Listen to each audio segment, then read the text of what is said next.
It's now my great privilege to introduce our speaker, Dr. Frank Domino. Dr. Domino is a professor of medicine and pre-doctoral educational director of family medicine at the University of Massachusetts in Chan Medical School. And he's in practice at as a primary care physician at the Family Medicine and Community Health Center in Worcester, Massachusetts. And he is also a editor for the 5-Minute Clinical Consult. Dr. Domino is going to be teaching us today on complementary and alternative medicines that are used for weight loss, diabetes, and life. So please welcome Dr. Domino. Thank you, Dr. Kwolek. I appreciate that kind introduction, and thank you all for listening. So I am not an expert in complementary and alternative medicine. I'm a family physician.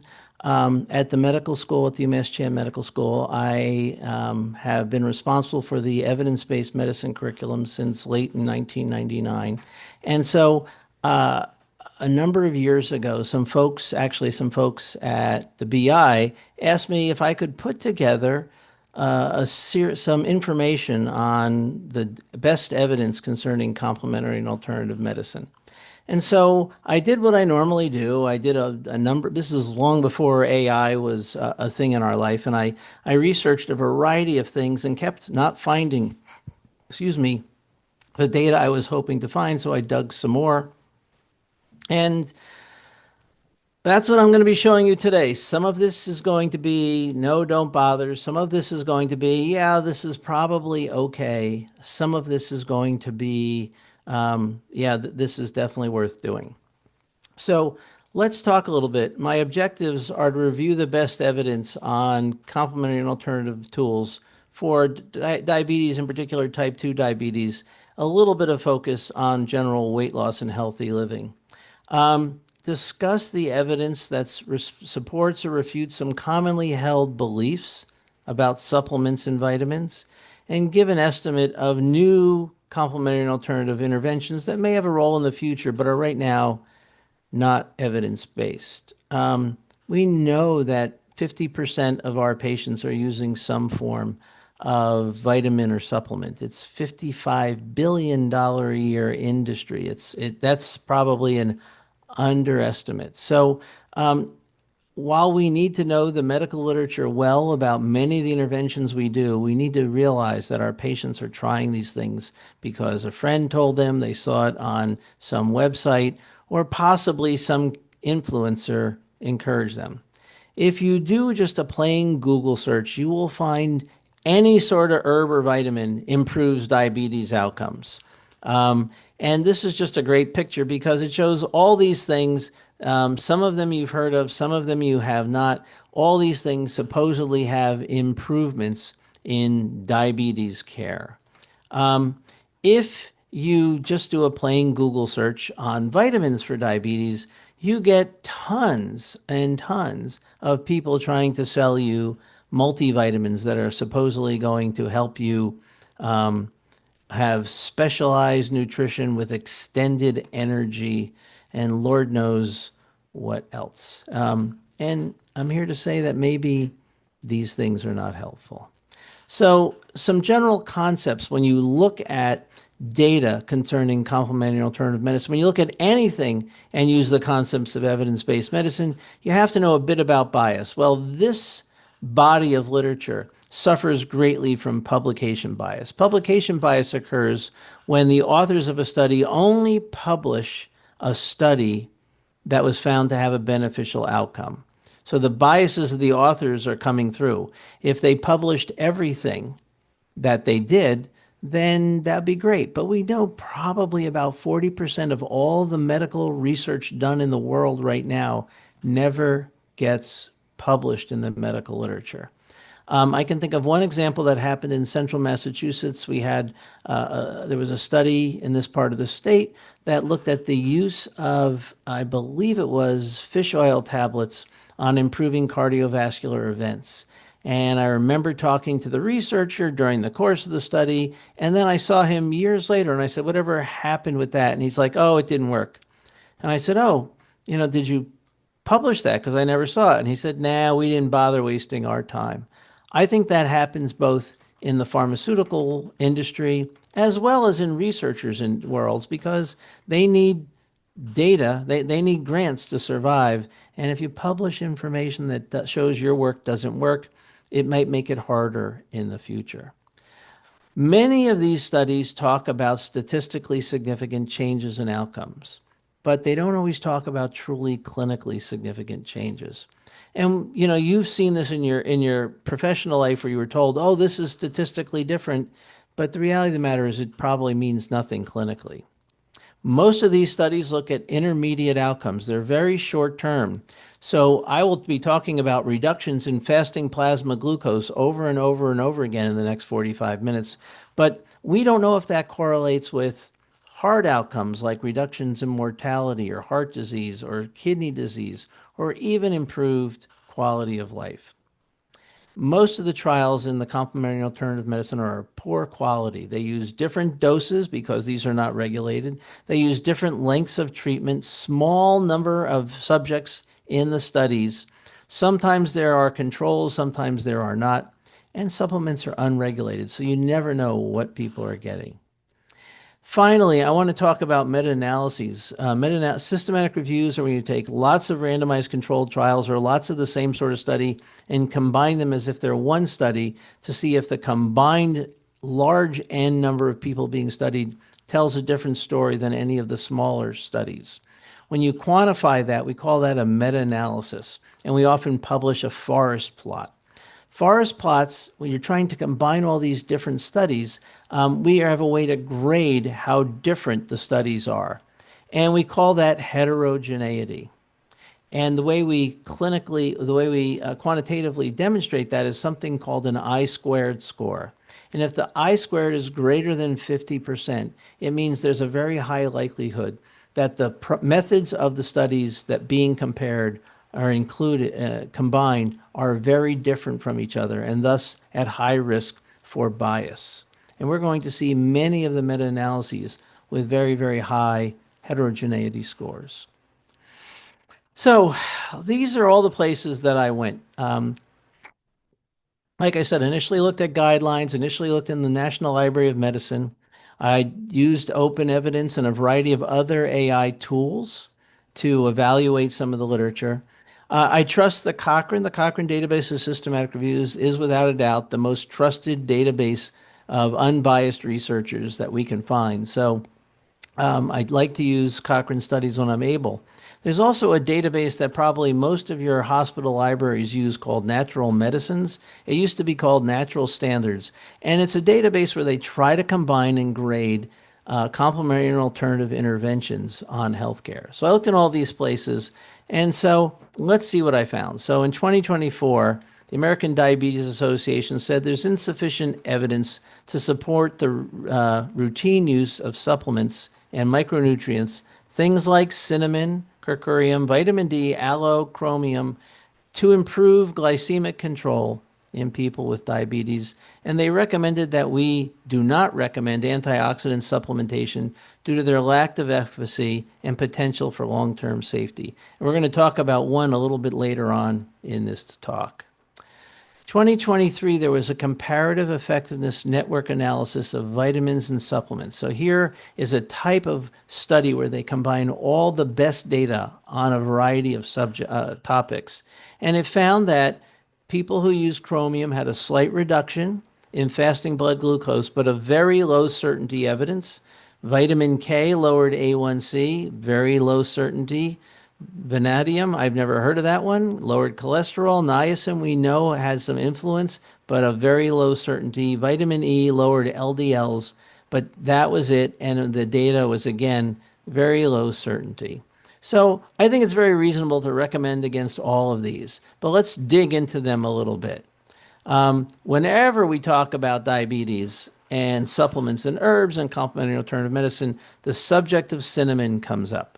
Well, I can understand that because nothing is better than a warm cinnamon roll in the morning, but it's probably not good for type 2 diabetics.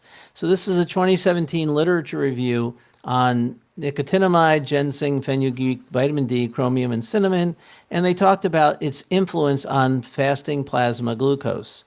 And These agents were able to lower fasting plasma glucose in a significant manner, but that was it. They didn't necessarily improve outcomes. All right, this is a long time ago. This is the data. Some of the studies in this were done 15, 20 years ago. What's looking more recent? In 2011, a meta-analysis looking specifically at cinnamon supplementation on prediabetes and diabetes found a small reduction in fasting plasma glucose. 2020, the Joslin Diabetes Center did a randomized controlled trial where they gave participants 500 milligrams of cinnamon 3 times a day for 12 weeks to pre-diabetics and had a tiny reduction in fasting plasma glucose. So, no, I recommend against cinnamon. It might be good for your cinnamon bun, but it's really not going to help your diabetes. Its benefit at lowering fasting plasma glucose is no better than taking a 2-minute walk. Chromium. Chromium is very popular with my diabetics. I hear about it all the time. This is a 2020 literature review, and it found that there's insufficient evidence to support using chromium, N3 polyunsaturated fatty acids, zinc, or magnesium for the prevention or treatment of type 2 diabetes. Why? Well, most of the studies lacked uniformity. Again, there was high heterogeneity. In 2022, a systematic review looking at chromium supplementation on A1C levels, including 10 studies. All of these patients, by the way, were on sulfonylureas. And for those of you who are young, that was the mainstay of treatment for type 2 diabetes through, probably from the 70s through the 2010 range. Okay? There was only a slight reduction in A1C, 0.5%. That's not terrible, but the heterogeneity score was 84%. Remember that when it's over 50%, there's a high potential for bias in combining these studies. So does chromium help? We don't know, but probably not. And even the author said, although there was a decrease in A1C, it's probably not clinically significant. In 2023, there was an umbrella review of systematic reviews and meta-analyses looking at chromium on lipid profiles, and they found no significant benefit of chromium on triglycerides or total cholesterol, LDL or HDL. There's probably no benefit to chromium, and so I recommend against it. What about vitamin K? This was an interesting study. Most of the studies that you look at around vitamin K in prediabetes and diabetes is done in rats. So this was a this is a study of 2 randomized controlled trials in pre-diabetic, premenopausal women. And what they found was supplementing with vitamin K reduced the 2-hour post-oral glucose tolerance test. That's what it did. That's all it did. It had no effect on fasting blood sugar, HOMA, or leptin scores. A 2020 systematic review of observational studies did find that higher serum vitamin K scores, higher serum vitamin K levels correlated with a lower diabetes risk. So if people want to take vitamin K, I urge them to not take a supplement and just eat some more broccoli. That will help you with your digestion. It'll increase your fiber intake, and it'll give you that vitamin K far better than any supplement. So we've had a bottle of this stuff hanging around my clinical site for a number of years, and one of our medical assistants would drink it multiple times throughout the day, along with their very highly sugared, highly flavored coffee drink. And it drove me crazy. I'm like, what are you doing? She's like, oh, apple cider vinegar will help you lose weight. Well, let's look at this. This is a randomized controlled trial of 39 people where they randomized people into a restricted calorie diet, and half got apple cider vinegar, 15 milliliters before lunch and dinner, and the other half just got the restricted calorie diet. All right. At 12 weeks, the weight in the apple cider vinegar, the people lost 4 kilograms at 12 weeks, whereas in the control, they lost 2.3 kilograms. Okay, that's great. How did they get the apple cider vinegar? Because they made salad dressing out of it and had them have a salad before they ate lunch and a salad before they ate dinner. So my advice is for people who want apple cider vinegar, great. Have a salad before you eat lunch and dinner. that's the way to take it, because this stuff is highly acidic. Okay? Just eat a salad. Don't slug the stuff like it's some special weight loss juice. 2021 systematic review and meta-analysis of apple cider vinegar on type 2 diabetes found there was a statistically significant reduction in total cholesterol, as well as fasting plasma glucose, as well as A1C. But again, the heterogeneity score was almost 100%. It was 91%, meaning there's just a very high risk of bias. You can't necessarily believe this outcome. The adverse effects, it significantly increased GERD. If used chronically, it can lead to osteoporosis, hypokalemia, and erosion of tooth enamel. Ask any dentist about this, and they'll be the first to tell you, don't do it.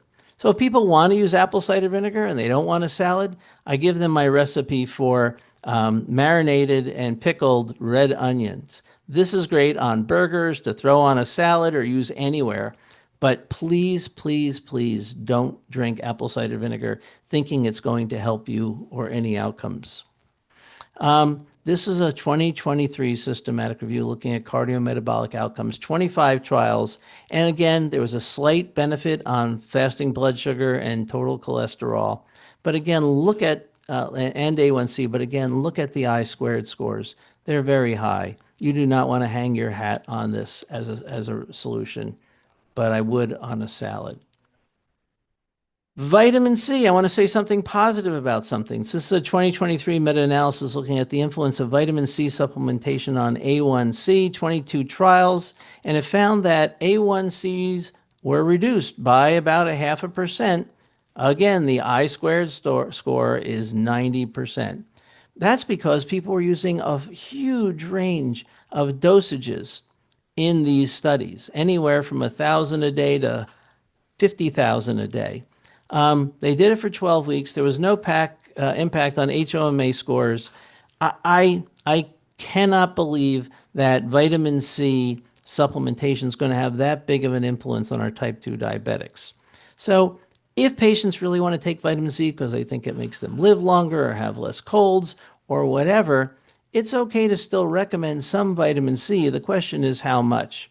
This is an umbrella review of systematic reviews looking at the influence of vitamin C intake on all-cause mortality. This is across the population, not just diabetics, and it found that there was a reduction in all-cause mortality and cardiovascular mortality and some cancers as well.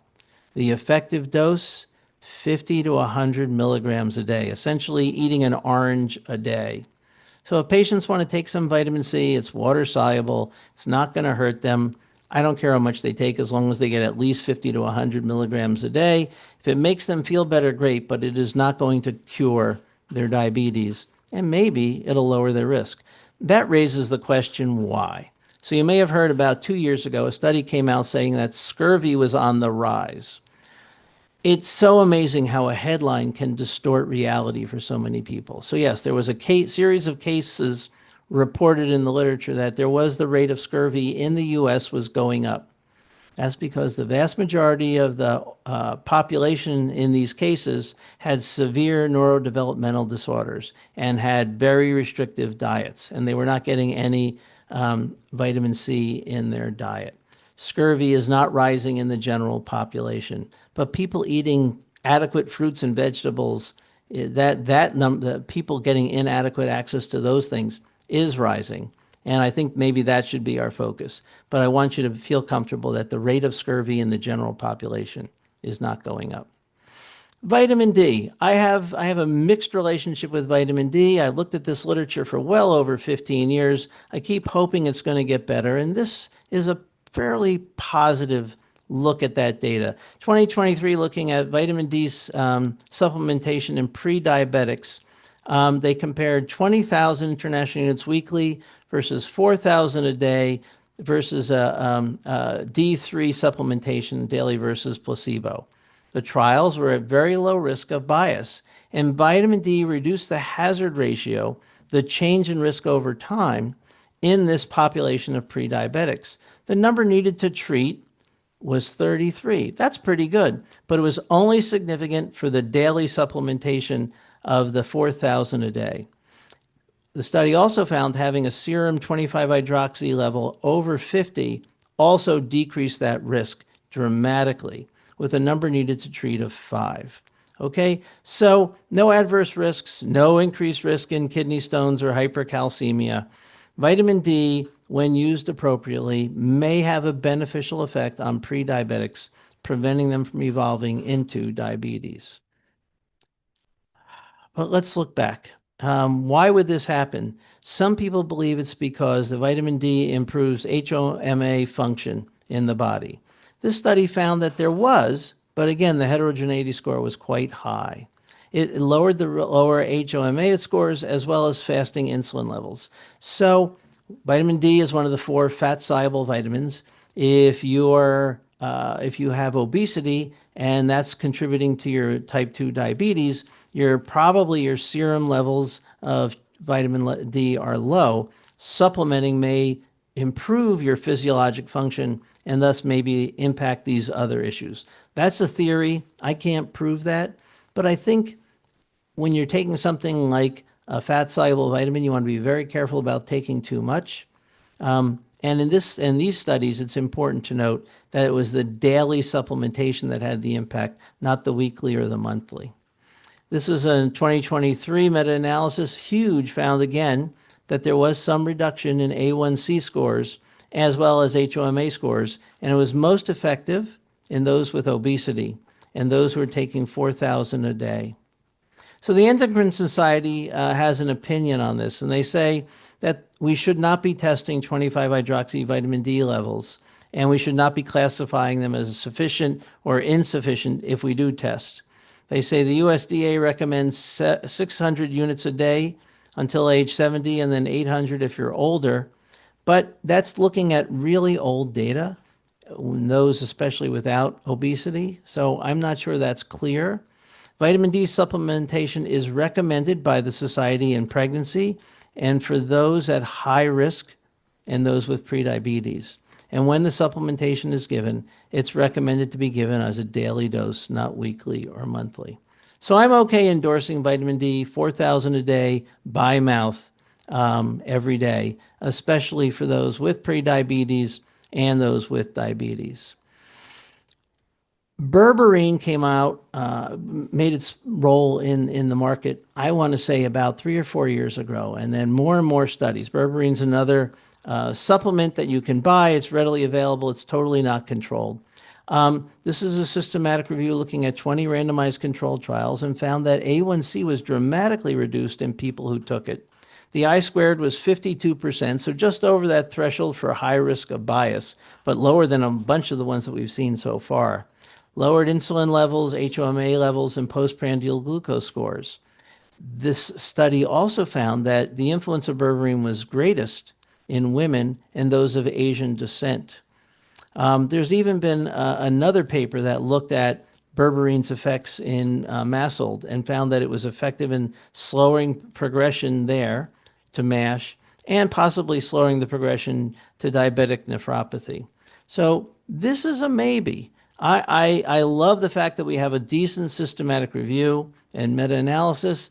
I wish the I-squared score was a little bit lower, because wouldn't that be great if you could see a significant reduction in your A1C levels? What about magnesium? Magnesium is one that's been around for a while, and I think there's some decent data here. Supplementing with magnesium in type 2 diabetes led to reductions in A1C scores, as well as systolic and diastolic blood pressure. The optimum dose was 279 milligrams a day. Well, you can get 250 and 300 milligram tablets. The influence of magnesium was stronger in those with BMIs over 30 and those who had diabetes for less than 10 years. And again, the A1C benefit was seen greatest in those of Asian descent. So this gives us some possible hint that maybe those in Asian descent need higher amounts of these agents to effectively manage their diabetes. I'm not saying I know that. I'm just saying that there is some hint.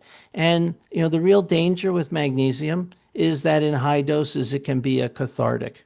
So if patients want to go down this route, say, look, 300 milligrams a day, that's all you should be taking. Don't take 1,000 or 2,000 because you might get some bowel urgency and some fecal incontinence. Tocotrienol-rich fractions are a type of vitamin E, and this is a 2023 meta-analysis looking at type 2 diabetics. And where it came from, it's a palm oil extract from vitamin E. 10 randomized controlled trials found it lowered A1C scores where the duration of diabetes was less than 10 years. There was no reduction in blood pressure or HSCRP scores. Now, I'm going to recommend against this. We have really good data that shows vitamin E supplementation increases the risk of atrial fibrillation in patients without known cardiovascular disease. And the benefit here, a 0.23 reduction in A1C, it's just not worth it.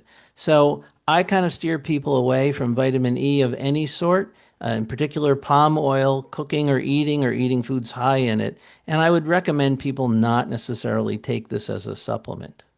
If you listen to my other talk on updates on the medical literature, I talk a lot about artificially flavored beverages.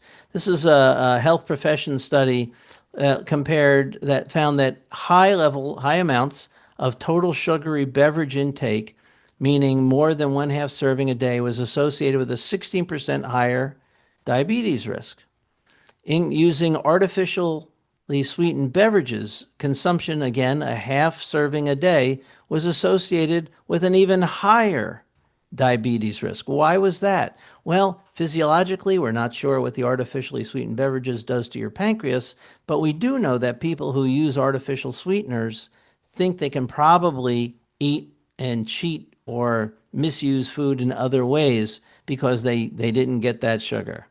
Replacing one daily serving of a sugar-sweetened beverage with water, coffee, or tea, but not artificially sweetened beverages, was associated with a lower diabetes risk. And so we know that. I really worried about our use of these low and no calorie sweeteners because they're associated with a variety of adverse outcomes besides diabetes, including a faster decline in verbal fluency, as well as loss of global cognition. So what should people drink? This is, again, another Nurses Health Profession study looking at beverage consumption for 18 years. And these are hazard ratios for all-cause mortality. Sugar-sweetened beverages increase the risk. There was non-significant changes with artificially sweetened beverages or fruit juice. But coffee, tea, water, and 2% milk lowered the risk of all-cause mortality. Whole milk was also had a non-significant impact. So coffee, tea, water, and milk are what people should be drinking, especially if they have type 2 diabetes. They should not be using sugar-sweetened drinks, and they should not be using artificially flavored beverages. Let's talk about fiber. I've got more time. I like talking about fiber because I think our dietitian friends believe that one of the biggest problems we have in the United States is because we eat so many processed foods. Our intake of fiber in general has gone way down. As a reminder, soluble fiber is the stuff that dissolves in water. It slows digestion. It helps you feel fuller.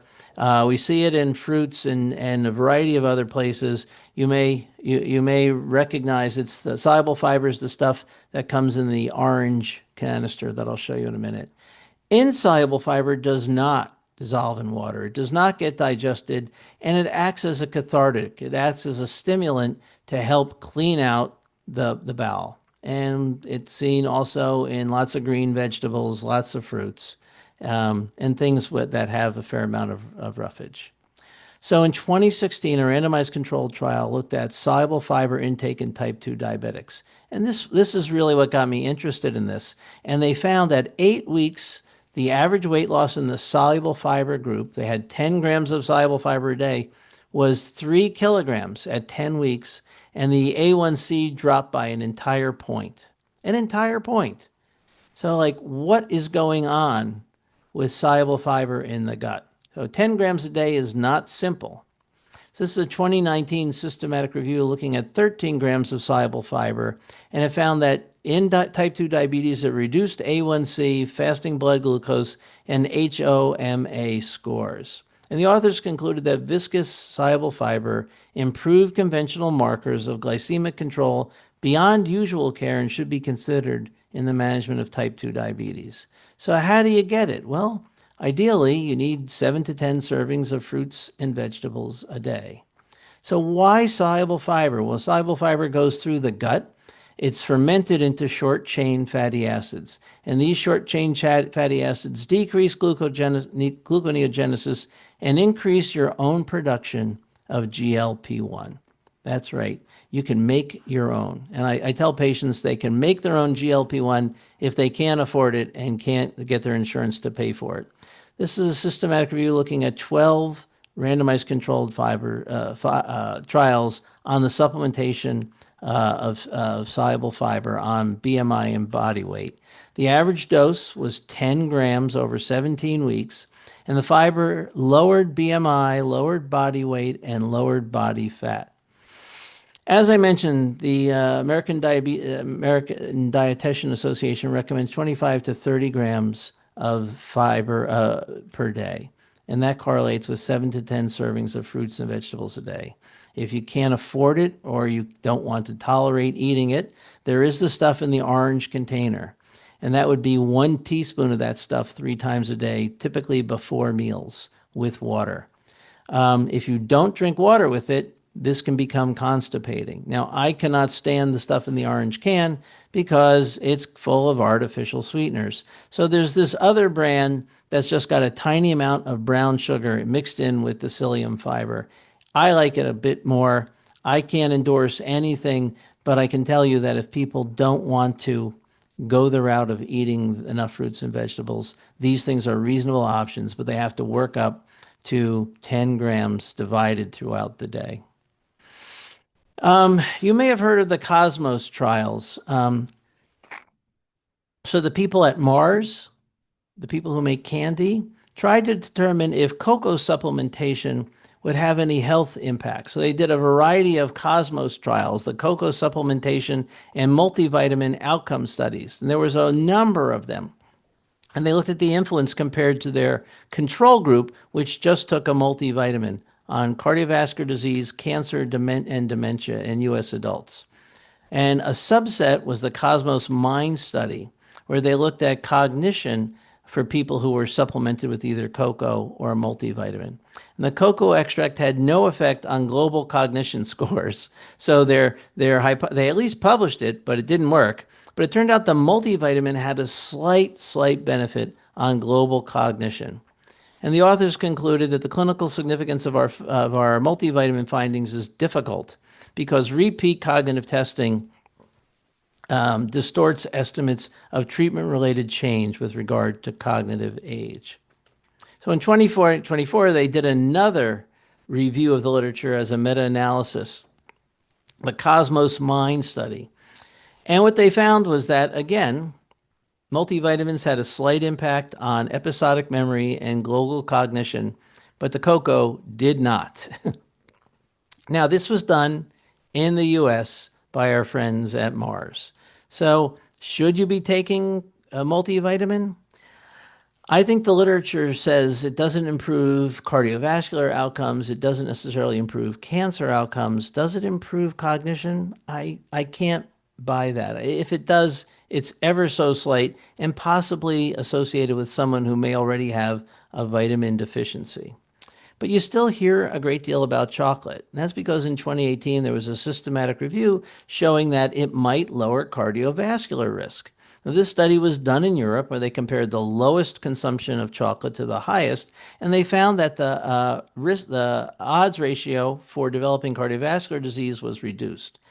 When they dug down further, the MI risk was also reduced. And you can see that the I-squared is less than 50%, so the risk of bias was fairly small. Now, the study was not done in the US. We were not eating what we think of as chocolate, but rather it was Swiss chocolate. And so if you're going to use the rationale that you need a piece of chocolate, and there's nothing wrong with some dark chocolate after your meal, it should be good chocolate, probably European chocolate, not what you can get here. I want to move away from supplements and pills and look at a few other things. Diabetic peripheral neuropathy, I dislike the medications that we have. I'm not sure that they help anyone, and they may cause far more harm than we know. So this is a study looking at TENS units on patients with known diabetic peripheral neuropathy. And they found that there was benefit to using these units very quickly within 4 weeks and repeat finding. It's recommended by the American Neurological Association, and it's been recommended for over 15 years. But I don't know anybody who says, hey, let's treat your neuropathy with a TENS treatment every day. Instead, they're giving gabapentin or amitriptyline or Lord knows what.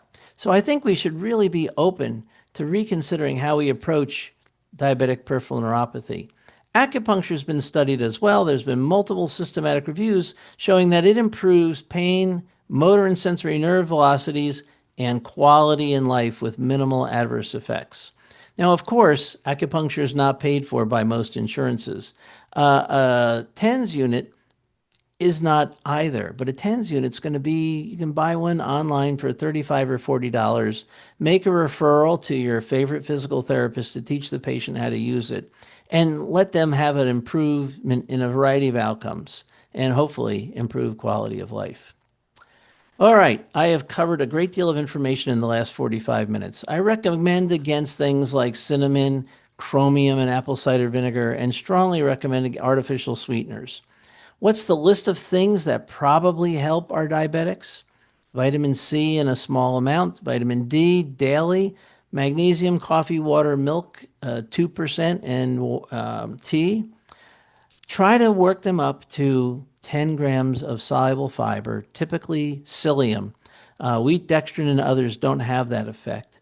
Every day, if you're going to have a small piece of dark chocolate, make sure it's good European chocolate. And for people who are suffering, consider TENS units in acupuncture.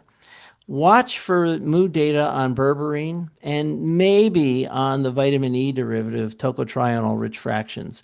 That may be a value. I think berberine has a greater chance of being successful, but I don't think we have the data yet to use it. You might be saying, gee, Frank, what about all the other stuff my patients are using? Flaxseed's really popular. Probiotics, taking your own short-chain fatty acids, using resistant starches. I will tell you that the data on these things are weak and small. And I have not seen anything. I update this talk every year and I look through to see if there's something new. I saw some stuff on ursolic acid. I thought, oh, this is going to be great. Turned out it wasn't. So these are not ready for prime time, and they should be discouraged because you're practicing well outside the sort of thing we like to consider good evidence. That's my session. I'm happy to take some questions. I give you my email address. Feel free to drop me an email if you feel I've misspoken or you have some other questions for me that we don't get to here. And I thank you so much for the invitation to be here and the chance to share my thoughts on complementary and alternative medical approaches for our diabetic patients. Thank you so much, Dr. Domino. I always learn a lot from you, and I appreciate your very thorough treatment of this subject. Thank you. So I'm really disappointed there's not more data for these things. I was hoping there was a magic cure here. There's plenty of data. It's just not good data. That's the problem. There's so much divergent small trials with various doses of things. And to be clear, NIH is not funding a big trial on fenugreek for diabetes. Yeah. So True. we may not have that data. So, you reviewed a lot about diabetes, which was really great. And then there's obviously the bigger question of just supplements in general. As you said, your patients come in asking about things. What about green tea, flax, probiotics, and resistant starch? I mean, do you think there's we always hear about green tea being so important for antioxidants and so forth. I recently learned that that's dose dependent. So you really have to have like 3 cups of green tea a day to have a good benefit. That's right. And the data on green tea and black tea are almost the same. I spent 5 weeks working in a hospital in 1988 in Beijing, and I drank green tea every day, and it's all we had to drink. And boy, I got to tell you, I never have had a cup of green tea since. I was thrilled to see that there was some great data on a variety of outcomes with that green tea and black tea were very similar in their health benefits. So green tea is okay. It's just like black tea and like coffee. It's not just caffeine. It's got a variety of other agents. Is it A miracle? No. It's good, but it's probably not great. Resistant starch, there's enough data to tell me it doesn't necessarily help you lose weight or lower diabetes outcomes of any sort. I like resistant starch because it's a form of soluble fiber that's much easier to take than psyllium. It can be in a tablet with a little flavoring. You can chew it up. It dissolves in water completely, so you don't have to taste anything. You can put it in green tea or your beer. You can put it in anything. It dissolves in anything, but it doesn't necessarily have any other health outcomes besides bulking up your stool.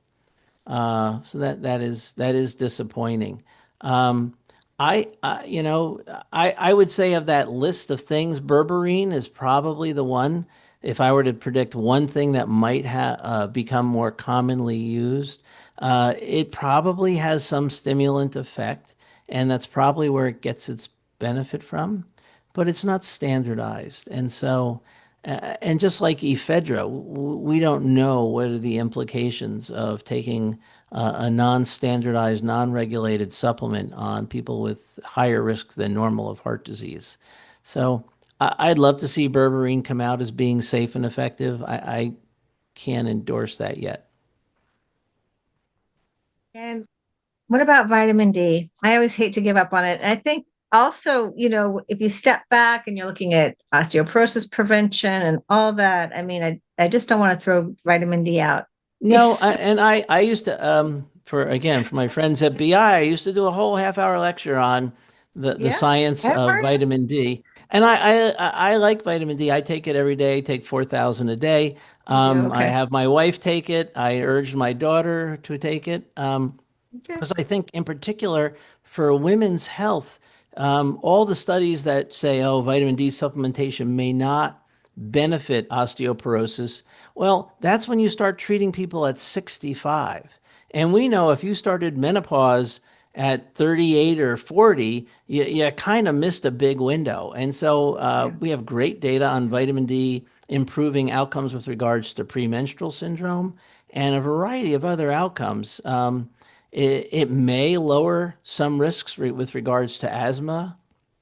And certainly in low income children, there's a great, I mean, the American Pediatrics Association recommends starting 400 international units a day of vitamin D within a few days of birth. We know that there's probably a great value to it.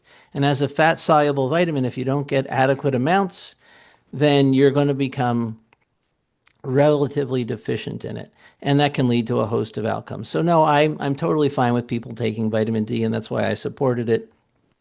I wish the data was more robust to show it was beneficial, but I think it's adequate to take, excuse me, and taken at appropriate doses on a daily basis is very, very safe. Is it what we thought it was going to be? Was it going to lower colon cancer rates? There was some data that showed that it might. I haven't seen that supported in retrospect. There was some data that showed it lowered bladder cancer rates, and that was kind of curious because you think something like bladder cancer is typically related to some external toxin. In particular, we know smoking and other things can increase the rates. And how did vitamin D possibly lower that risk? I'm not sure, but you can't really tell a smoker, hey, take some vitamin D to lower your prostate, your bladder cancer risk. That's a heck of a trump, but maybe there's some value there. And for women in general, I have no trouble supporting starting vitamin D early in life and continuing it through the rest of your life. I take care of children and easily 40, 30. I have a low income population. 30, 40% of my preteens have BMIs that are in the obese range. And certainly many of them are overweight. And access to a variety of substances make that matter even worse. About 4% of preteens are using marijuana on a regular basis. And, marijuana still makes people hungry and possibly make some bad food choices. So I'm all in favor of vitamin D. I wish the data was even more robust than it is for a variety of other things, and maybe over time we'll get to see that. In those vitamin D studies as well, I know you know the literature way more than I do, but I'm always influenced as well here in New England that I've seen 2/3 of people have low vitamin D, and so and I remember New England Journal that came out back a long time Right? ago. So I'm influenced by that. Do you know if the studies have broken out as well, like northern latitudes versus others? Because it just makes so much sense Yep, that it does. You know, the here in New England, we know that probably at least 4, if not 5 months out of the year, there's no ultraviolet B that comes through, and there was that famous study done at Boston University where the researcher had people sit on the roof of the building, take their shirts off in the middle of winter, and found that they really made no serum vitamin D from UV exposure. So yeah, I think that's very accurate, and there's plenty of data that shows northern latitudes have higher rates of vitamin D deficiency. I don't know that anyone's proven that, we used to think, oh my, maybe that's where MS had, people from Scandinavian descent who settled in the Midwest, but in the northern part had higher rates of MS, and could it be MS be related to vitamin D? We recommended vitamin D for people with MS, and I'm not really sure that it's dramatically improved things. I think you're right. I think it's not good to go through life being vitamin D deficient, but most everybody now says don't bother testing, just take 4,000 a day. The Endocrine Society says 4,000 a day is the upper limit of what should be recommended because that's what's been studied. But there are plenty of other people who say that's inadequate to get your serum 25-hydroxy level over 50 nanograms per milliliter. I think you're chasing statistically significant versus clinically significant. Take 4,000 a day, and you're not going to hurt yourself for sure. all right. Well, we could talk about this for much, much longer, but we really appreciate you. My And pleasure. thank you for coming and thank you for teaching us. Oh, thank you so much, Deb. I appreciate the opportunity to be here. I hope everyone enjoys the conference and take care.